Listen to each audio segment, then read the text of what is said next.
Penilaian akurat STY membawa kemenangan Indonesia. Indonesia mengalahkan Vietnam 1-0 di babak 3 babak kedua kualifikasi Asia Piala Dunia 2026. Satu-satunya gol Garuda berkat penilaian tajam pelatih Shin Tae-yong di babak kedua. Indonesia minim peluang meski mendominasi penguasaan bola, 58%, di Stadion Utama Gelora Bung Karno, Kamis, 21 Maret 2024. Bisa dibilang, peluang Rafael Struij pada menit ke-29 menjadi satu-satunya yang bisa mengancam gawang Philipp Nguyen. Di babak kedua, STY menggunakan 3 pemain sejak awal. Hoki Caraka, Nathan Choi Aong dan Jacob Sayuri digantikan oleh Pratama Arhan, Egy Maulana Fikri dan Sandy Walsh. Hasilnya efektif. Satu-satunya gol kemenangan Indonesia tercipta dari 2 pemain pengganti. Lemparan ke dalam Arhan pada menit ke-52 membentur kotak penalti Vietnam. Itu sangat sulit dan Bo Min Chong yang berdiri di depan gawang tidak mampu menghalau bola dengan sempurna. Bola kemudian dioper ke Egy yang berada di dekatnya. Striker Dewa United itu langsung menjebol gawang Philipp. Menjelang babak kedua berakhir, kombinasi Arhan dan Egy nyaris memberi gol kedua bagi Indonesia. Rencana ini lahir dari aksi Arhan yang memasuki area penalti dari sisi kiri dan mengirimkan umpan silang horizontal ke arah Egy Maulana. Namun kali ini Philipp memblok tembakan Egy sehingga menghasilkan tendangan sudut. Secara keseluruhan, performa Indonesia di laga ini kurang impresif.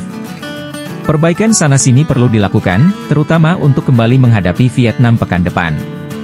Namun 3 poin yang diraih di Jakarta amat krusial demi menjaga asa keputaran berikutnya. Dan itu hadir berkat keputusan apik Shin Tae-yong.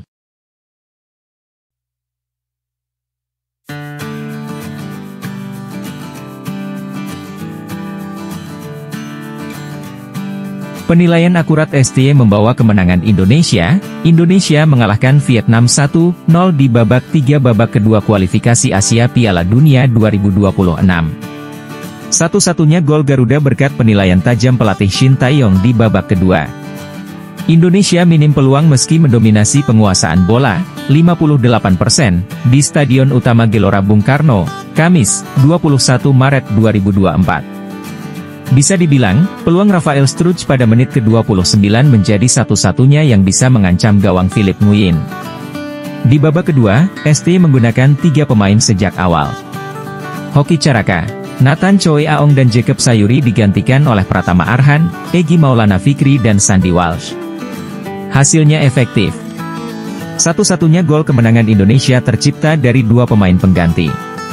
Lemparan ke dalam Arhan pada menit ke-52 membentur kotak penalti Vietnam. Itu sangat sulit dan Bo Min Chong yang berdiri di depan gawang tidak mampu menghalau bola dengan sempurna. Bola kemudian dioper ke Egy yang berada di dekatnya.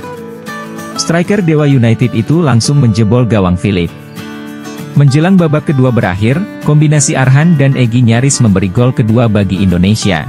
Rencana ini lahir dari aksi Arhan yang memasuki area penalti dari sisi kiri dan mengirimkan umpan silang horizontal ke arah Egy Maulana.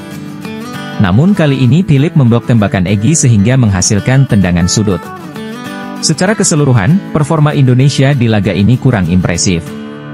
Perbaikan sana-sini perlu dilakukan, terutama untuk kembali menghadapi Vietnam pekan depan. Namun 3 poin yang diraih di Jakarta amat krusial demi menjaga asa keputaran berikutnya. Dan itu hadir berkat keputusan apik Shin Tae-yong.